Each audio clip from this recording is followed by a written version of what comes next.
Humans have had a close relationship with animals for thousands of years. Scientists agree the domestic dog has been a trusted pet for around 15,000 years. And cats became part of the household from 10,000 years ago. And now it's estimated there are at least 600 million pet cats in the world. Exotic pets have also been kept for thousands of years. It's well documented that the Egyptians kept baboons as pets, and exotic animals kept in the home feature in many ancient texts. In modern times, the keeping of exotic pets has increased. A staggering statistic is that there are more tigers in the U.S. alone than there are in the wild. Animal owners truly believe they are playing a role in preserving the numbers of exotic animals. But on the other side of the debate, there are those who believe it is a cruel practice to keep any animals in captivity. This series explores the issues from both sides, from those who know the dangers but see the benefits, to others who condemn the keeping of exotic pets. Their stories follow. There are 48 animals that we had to put down. Those animals included 1 wolf, 6 black bears, 2 grizzly bears, 9 male lions, 8 lionesses, 1 baboon, 3 mountain lions, and 18 tigers. I remember it all happening on a Wednesday evening at about 10 till 7 is when I received the first phone call. We became international news by the next morning. It was just a disaster waiting to happen. Zanesville is a sleepy town in Muskingum County, Ohio, with a population of just over 25,000 people. Until 2011, Zanesville was best known for its Y Bridge and many beautiful parks. It's one of the last places in the world you would expect to find an exotic pet owner with so many animals. But on one fateful day, the worst example of exotic pet ownership brought Zanesville to the attention of the world. Zanesville's a very small, agricultural, very family-oriented community. Everybody knows everybody, and everybody knows what everybody's doing. It's a small town. One of these small-town residents was lifelong inhabitant Terry Thompson, a decorated Vietnam War veteran whose main role had been as a machine gunner on a Huey helicopter. His wife, Marion, was an avid horse rider and a local school teacher. Many locals knew the Thompsons kept exotic animals, but Terry was better known as the man who flew a light plane under the Y Bridge. A notorious hoarder whose property was scattered with old cars and a dangerous mix of guns and wild exotic animals. Terry had drawn attention to himself many times over the years with his unusual behavior. Local police sergeant Todd Knavel has vivid recollections of Terry Thompson. We had dealt with him off and on. He had just been released from prison just a few days before this incident on a firearms charge. We had dealt with him in the past also about the animals, just checking on their welfare and the safety of the public as far as the containment systems that he provided them and such. He had several animals then, 70 some, I believe. He had tigers, he had lions, he had black bears, he had grizzly bears. He had different apes. One time he had camels, numerous horses. There was just animals everywhere. In the garage, there was a couple of tiger cages. There was a bedroom where a mountain lion, I think, lived. There was monkeys in the basement in a cage. Yeah, Terry was different. Terry always kind of pushed the envelope, but Terry was Terry. He was never really disrespectful to me or anything. I was always concerned that either Terry or Marion would be attacked by the animals. I realized they had a good rapport with the animals, but they're still wild animals, and something would trigger them. I figured maybe someday we would go up there and find one of them severely injured or killed. The sergeant's fear was realized on the evening of October 18, 2011. Terry's notoriety was about to extend beyond the small community of Zanesville. As the day drew to a close, It is believed that he cut open the cages of more than 50 of his wild animals, setting them free before taking his own life.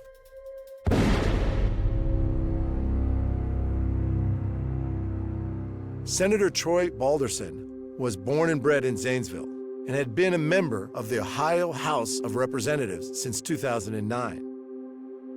This incident was a trigger for him to amend the legislation surrounding exotic pet ownership in Ohio. About a mile down the road that evening, there was a tournament soccer game going on. There could have been a lot of tragedy, and there wasn't. For the most part, no one was injured. That was one of the biggest accomplishments that I feel that came out of the situation. The next thing I saw was this black figure. It turned out it was a bear. Sam Kopchak is a retired school teacher and lived next door to Terry. That evening, he was out in his own yard attending his own horse, Red, when he saw Terry's horses acting strangely. I saw the horses that were over there. There's probably about 60 horses I estimate that they had. They were going around a circle. And I said, well, they're not supposed to do that. Something's going on, you know. Then Sam saw something even more out of the ordinary. I actually got Red up there by the corner.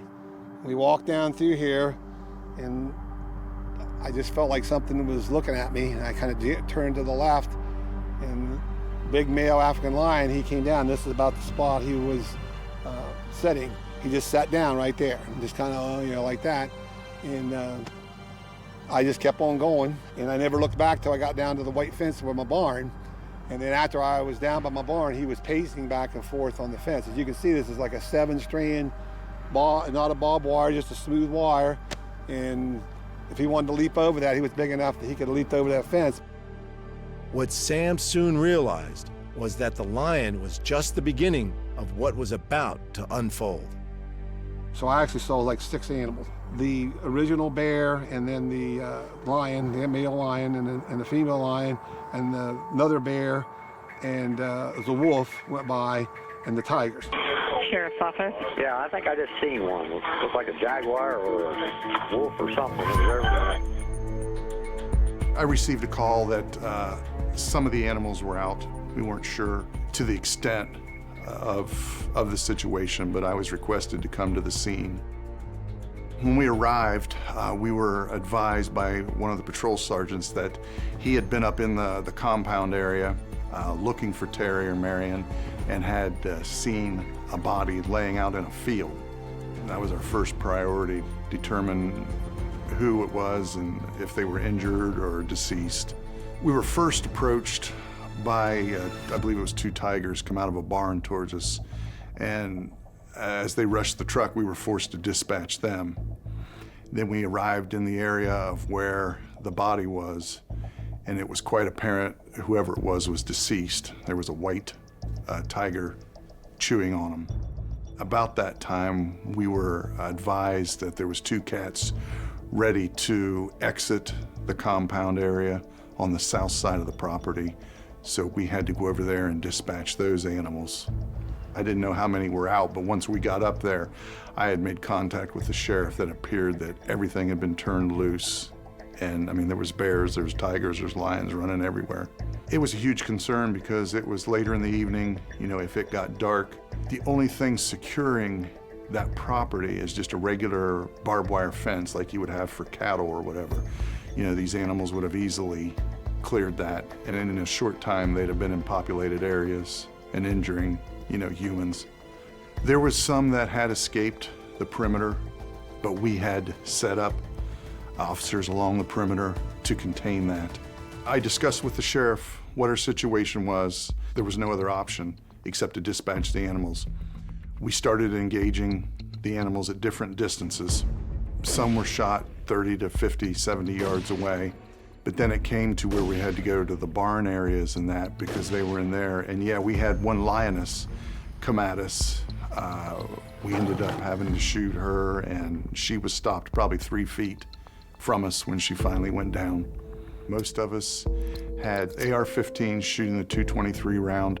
I was concerned that maybe there wasn't enough power, but after we engaged a few animals and saw that, you know, the rifle was doing its job, then I felt a little better that, you know, we could be safe. It was a coordinated effort to try to keep everything safe and contained. Sam became an unwitting bystander to a grisly scene. I saw the deputies pull in, and my first thing was, well, there's going to take more than 2 deputies to take care of this, because if all those animals are out. And I saw a truck, and there was several, probably 4 deputies on the back with their guns, and they drove back there.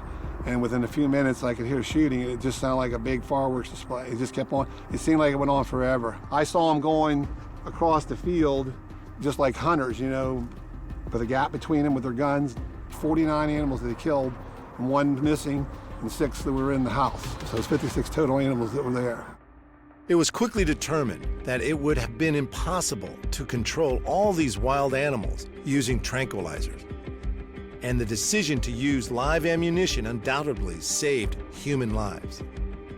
To the best of my knowledge, there was 1 tiger left, and the veterinarian there, I think her name was Wolf, she went over and got a perfect shot with a tranquilizer, hitting perfectly where she wanted to.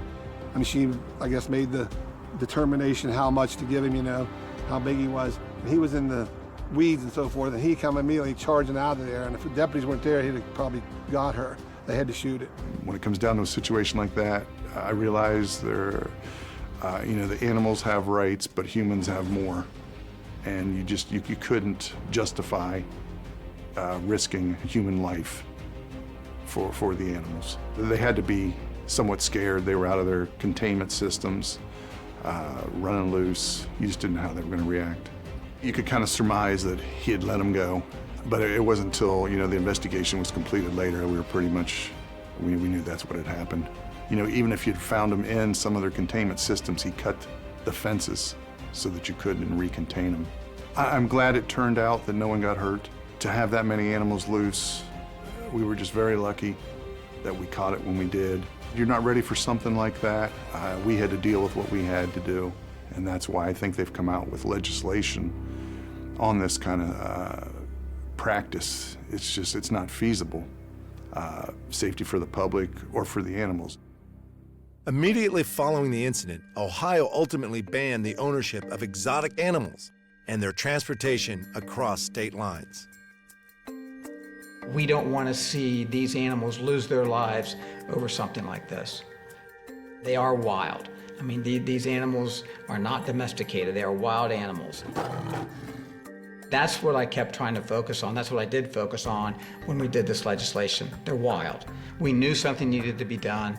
The administration knew that something needed to be done, and we had to stand up and do the right thing for the state of Ohio. And that's what, you know, I had to make that decision also. Challenging as I knew it was going to be. I knew there was going to be a lot of negative feedback from taking on a piece of legislation like this. You know, before I started doing this legislation, I did travel the state of Ohio and going to sanctuaries that, you know, that's the challenging part. There were people that had sanctuaries that were doing it respectfully. You wanted to look at both sides of it, but you also had to take the responsibility to make the right judgment, to set the mind of we weren't going to do this. We weren't going to allow you to have wild animals without certain restrictions that you had to abide by. We had a facility at the Department of Ag that was built out there that took in the people that could not find places for their wild animals. They could take them to the Department of Ag. We stored them there until we could find some place to go. There are good places out there with facilities that are capable of handling these animals, and you know, it's some place for these owners that can take their animals that they can still have a relationship with. They can still go visit. They can still go feed. I think that was important to a lot of them.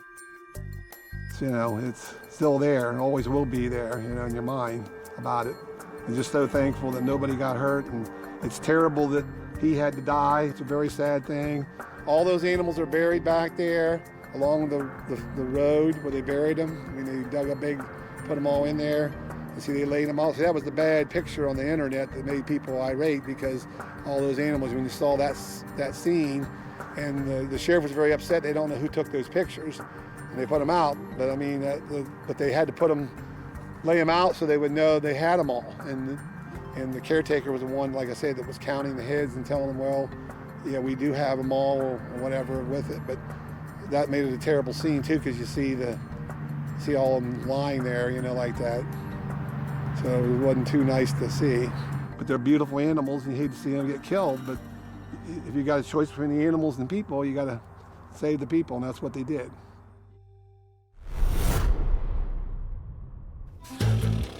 Exotic pets take all shapes and forms, and often the owners have an incredible and very special bond with their animals.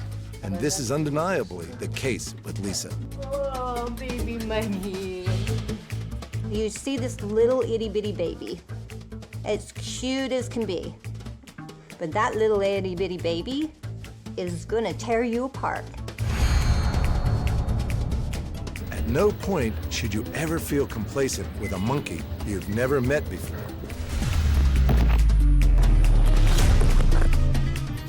This monkey was only after the owner's camera, but it's an intense reminder this is a wild animal.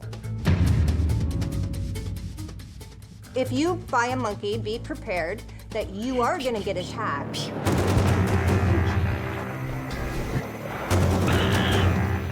Lisa and Mugwai have been friends for 24 years, a commitment that's incredibly rewarding, but also very demanding.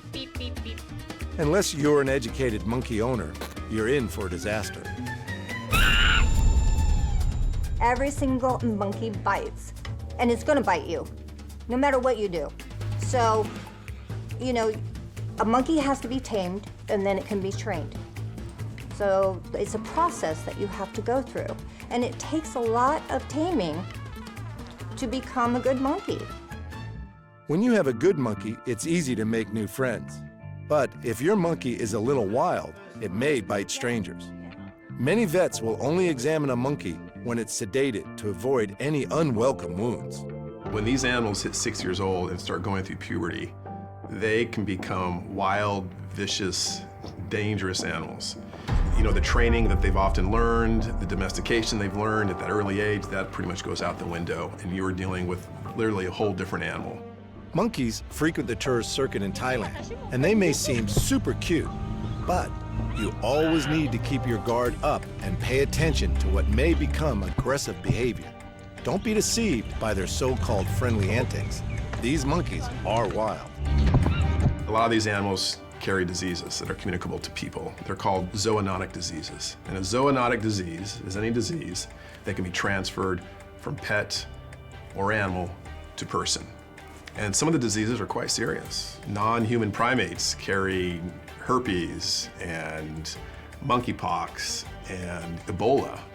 So again, if you don't know what you're doing, sanitation, care, so forth, then that's something that you can take on, or a family member or a friend who's visiting, because the disease is now spread around your home.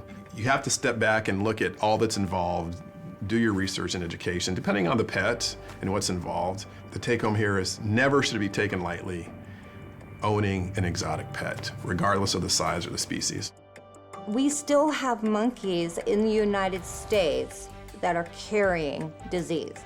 Probably only a third out of the 40,000 monkeys out there and growing each and every day, they are not vaccinated. We've been vaccinating these monkeys for years and years and years. And we do a serology test to screen everything that imaginable that they could possibly have. This isn't a pet for someone keen on owning a low-maintenance animal. Monkeys can be a handful. She's very calm though. She'll sit and she'll watch a movie with you, have some popcorn. She doesn't get into a lot of things. She used to when she was 2, 3, 4, 5, 6, 7. So over the age of 12 to 13, then they really start to be a part of your life. Capuchin monkeys reach maturity around 5 years, at which point their personality can become even more demanding and potentially aggressive. If you're the prime carer, you really need a lot of training to make sure the relationship stays on track. She is 8 pounds.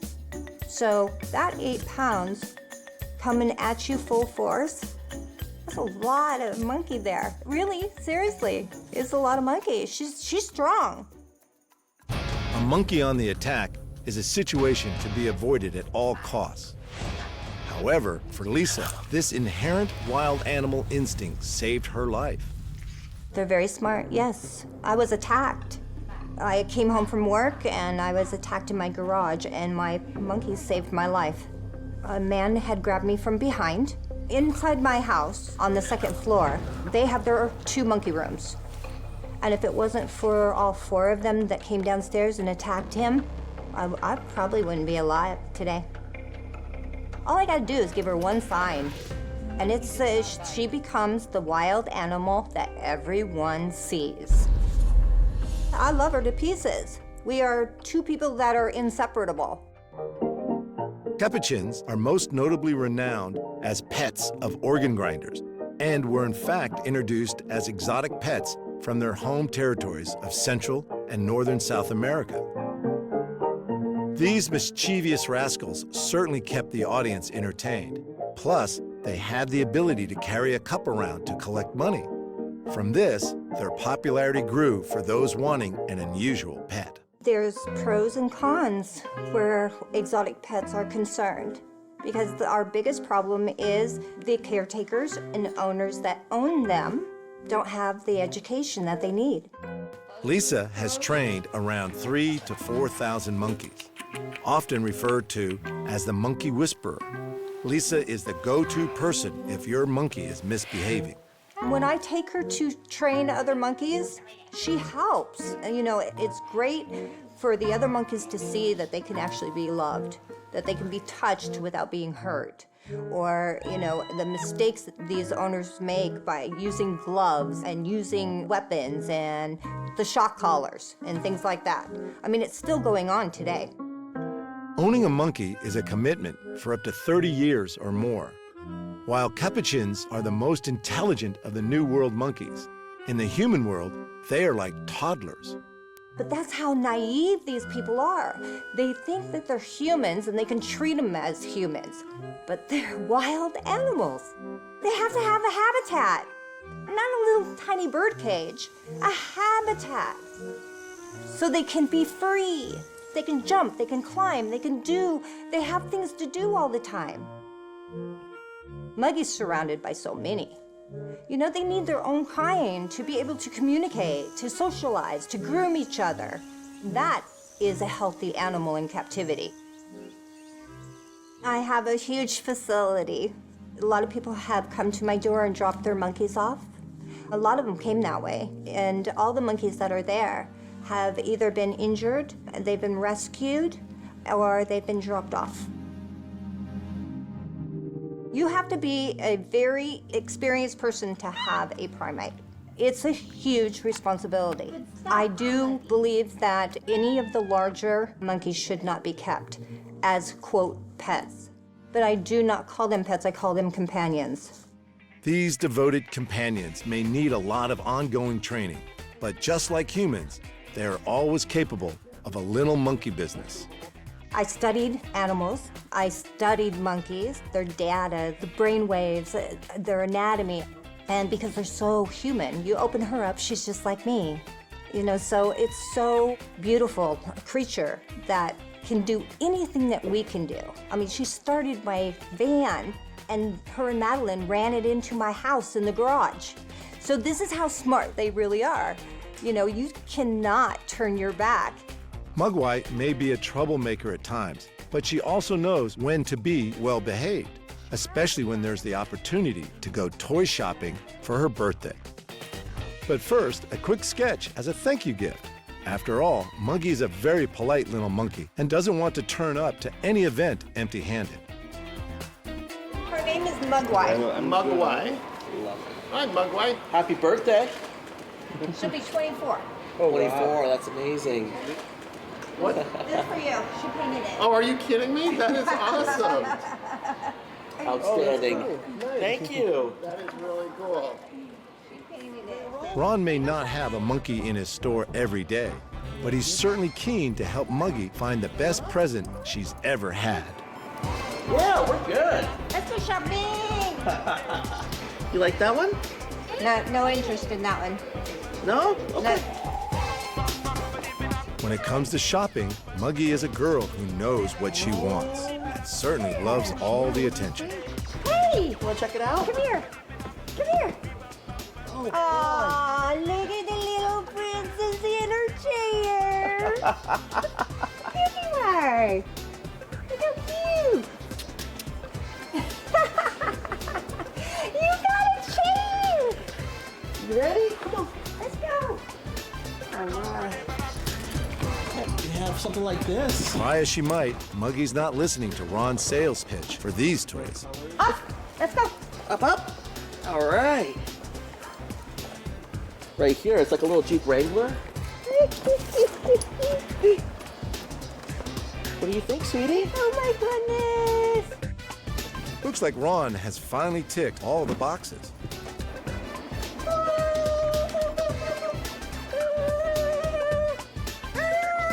Back up. Ding, ding, ding, ding, ding, ding, ding, ding, ding, ding, ding. Ready?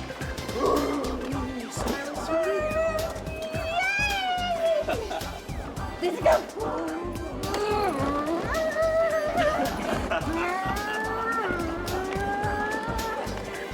1, 2, 3.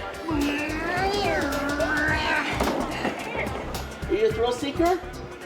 Thrill Seeker Yellow doesn't seem to hold as much appeal. However, the scooter looks like fun. Okay, hang on. Got a good grip of us? Ready? You got a steer. Yeah!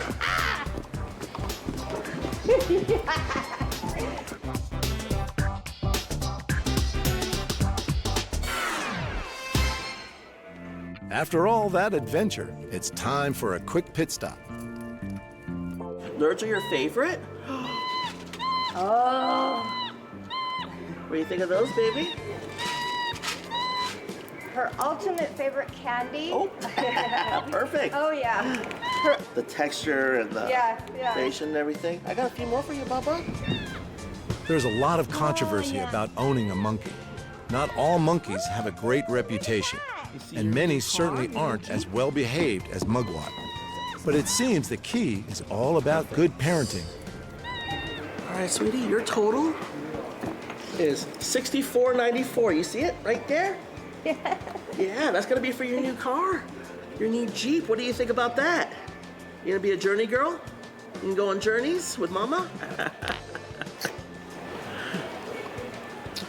All right. Here. She's like, yeah. Yum yums? It comes down to how well they are taken care of, and that is the big picture. I get judged every single day.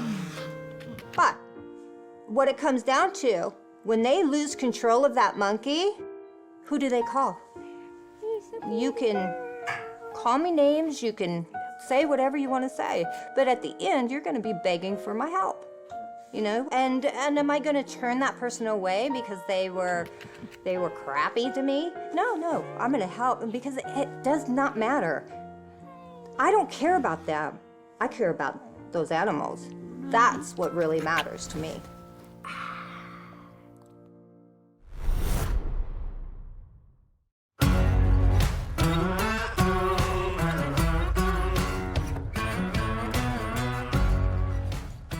The Greater Wynnewood Exotic Animal Park in Oklahoma hosts some of the country's most interesting big cats.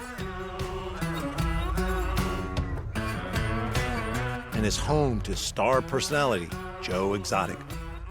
Originally, I was born in Kansas, grew up in Wyoming, moved to Texas, was there 16 years, and ended up here when my brother got killed in 1997. We built this facility as a memorial to him because his dream was to go to Africa. I've been doing this 32 years now. Started actually almost 16 years before I moved here. And that's what me and my brother had, was an exotic pet store.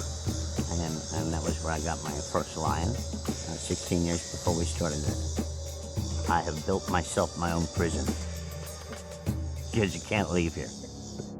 I went to Walmart 3 years ago, came back and one of my staff members lost an arm.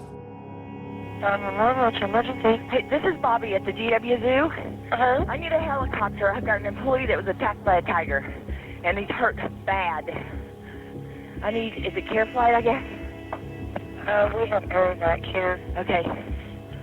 We'll have them head that way, okay? Okay, thank you. You're welcome. That's something that I never, ever want to see again. So I've never left here since. It's a potentially fatal attraction, but Joe's captivation with predatory animals has persisted. Animals has always been a fascination to me. I picked up sick animals when I was little and pretended I was a vet, nursed them back to health. So it's just kind of something I've been born with. The showman side. You know, it's just because I say what most people are thinking, and they're too scared to say it. And I have fun. Anything I do, you can give me a bowl of Cheerios and a glass of milk, and I can motorboat around that bowl all day long. Entertaining, I love to entertain. 'Cause I saw Tiger. Joe's love of entertaining has led him to pursue many careers in the spotlight, which have seen him adopt the stage name of Joe Exotic. Most recently, he's combined his passion for exotic animals with his successful country music career. Singing is kind of an escape from reality to me, and I can write songs about how I feel, the way people act,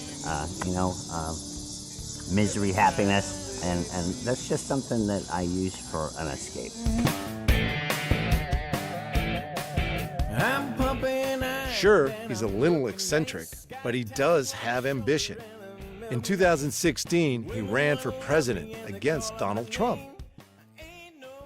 I laid in bed one day during the presidential election, and, common people like you and I never get heard. That's a fact. You can vote all day long. You can send a letter. You'll never get a response, and if you do, it's a form letter. So I laid in bed one night, and I was like, how in the hell do I ever have a voice? Woke up the next morning, filled out my federal papers, signed up to run for president, and I learned more in 11 months of running for president of the United States than I did in 12 years of high school. So we gave him a run for the money. People are like, you lost. I didn't lose anything. 100 million people know who I am. I got my voice out there. I got my opinions out there. I think we won a lot. Give your money away. Joe's first love, however, has and always will be his animals. The first time I rescued a tiger, and I still have her. She's 27 years old. That was my first real connection. And when you help something, there's a much different connection there than if you buy something and try and make it a pet. Taking unwanted abused animals, I have a whole lot more sense of being able to work with them. I'm like their savior, and they know that. We are here to educate the world, entertain people, and take care of animals. I don't like the word sanctuary. We're a zoo. We're open to the public. We buy, sell, breed, take in unwanted animals. There's everything here. We have 450 plus animals. We have everything from Michael Jackson's alligators to Steve Martin's chimpanzees to just John Doe's tiger out of his backyard. We have a diverse family of animals of all kinds and people of all kinds. People ask me every day, well, how do you train these tigers? I don't train my tigers. I walk among my tigers. And if they want to be petted, we pet. If they want to be loved on, we love. If they're laying over in the shade or the sun, and they have their ears back and they just want to be left alone, they're left alone. The American Veterinary Medical Foundation states that once in captivity, no wild or exotic animal species should be re-released into the environment. For many of Joe's animals, his zoo is their final home, and he believes this is the safest place for them. The only safe place for an animal in the United States is in a cage, in a zoo, or somebody's yard that can properly care for them. Unfortunately, society in today's world won't allow even a rehabilitated animal to be turned back loose in the wild. We just had a bear in Oklahoma a couple months ago, a wild bear, come up on a lady's porch in town. I said, what do? They kill it. You know, they hunt it down and kill it because it come into town. And this is the most important thing that I hope anybody gets out of anything that I'm saying is animals in the wild have no rights, none whatsoever. We trash our oceans. We build cities in our wetlands and our mountains. We took away their habitat. But if you properly care for and you don't take away from the wild, I believe any animal that's bred in captivity, you have a right to own it as long as you take care of it. While animals like the black bear are native to the States, other animals such as lions and tigers have been imported, making their care and welfare once they arrive a hot topic. The placing of exotic animals in wildlife sanctuaries and the motivation behind doing so is a highly contentious issue.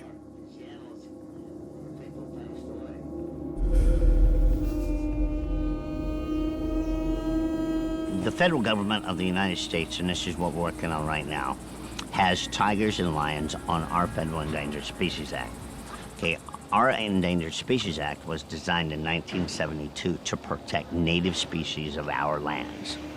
Tigers, lions, kinkajous, orangutans have no business on our endangered species list.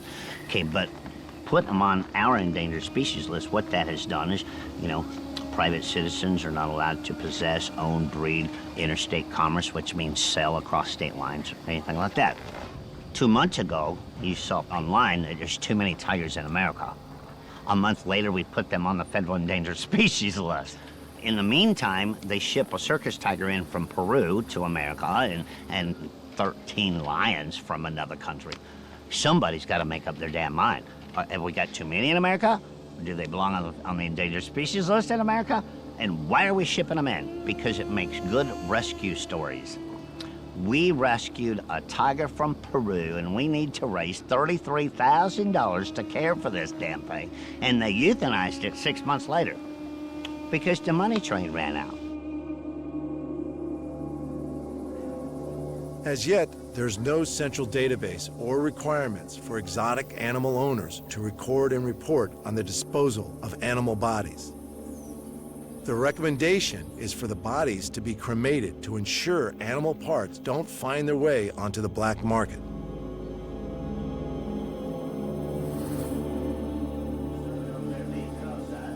Between 2000 and 2004, more than $100 million was made from the sale of wild animal imports, making it a lucrative business.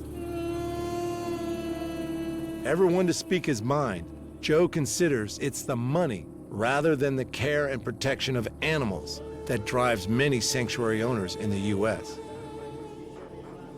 It is a controversial opinion, and whether he is right or not is yet to be determined. There's 2,800 registered tigers in America.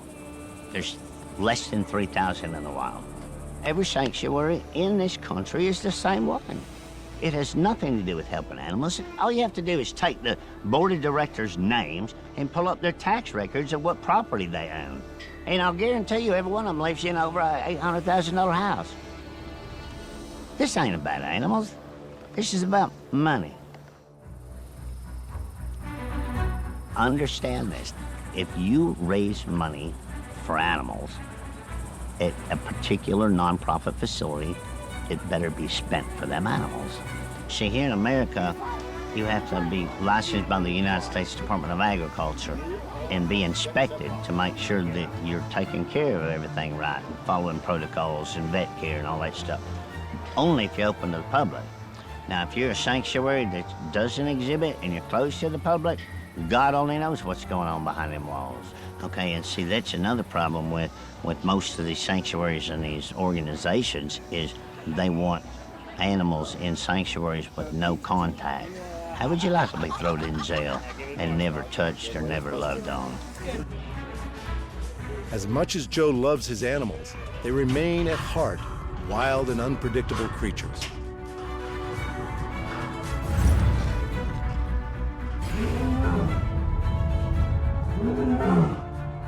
Some of Joe's most dangerous residents are his bears, and he knows all too well the potential risks of keeping these unpredictable animals in close proximity to humans.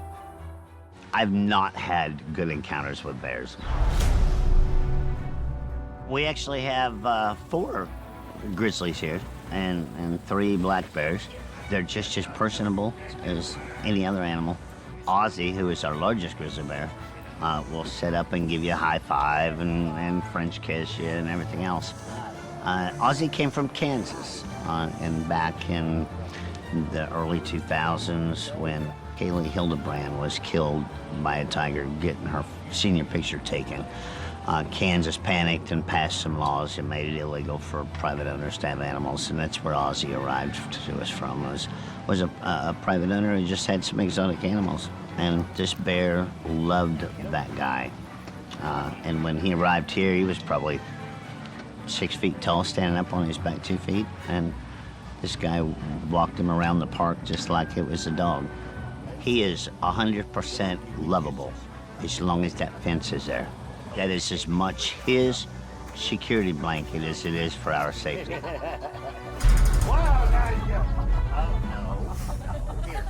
I've been in with him. He's 100% different bear. He weighs about 1,400 pounds.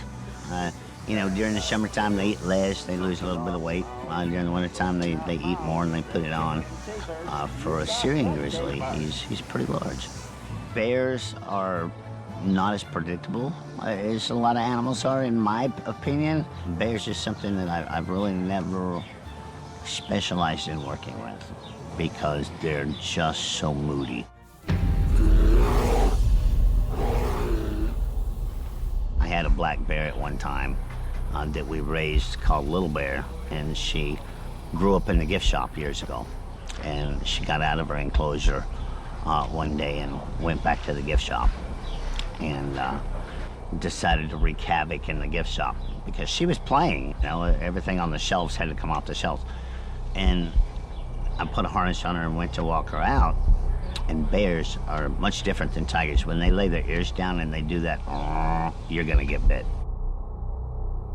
Bears may be different to tigers, but that doesn't mean tigers pose any less of a threat to Joe and his team.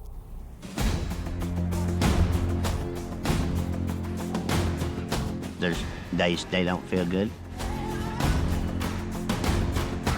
There's days they woke up in a bad mood. Nope. Whatever. Go on, get it.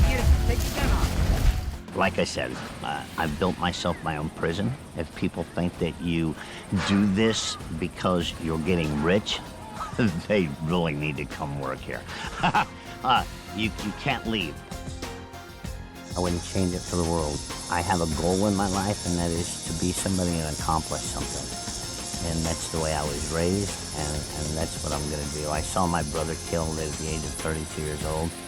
I buried my first husband here at the age of 32 years old, and I'm gonna leave this world leaving my mark.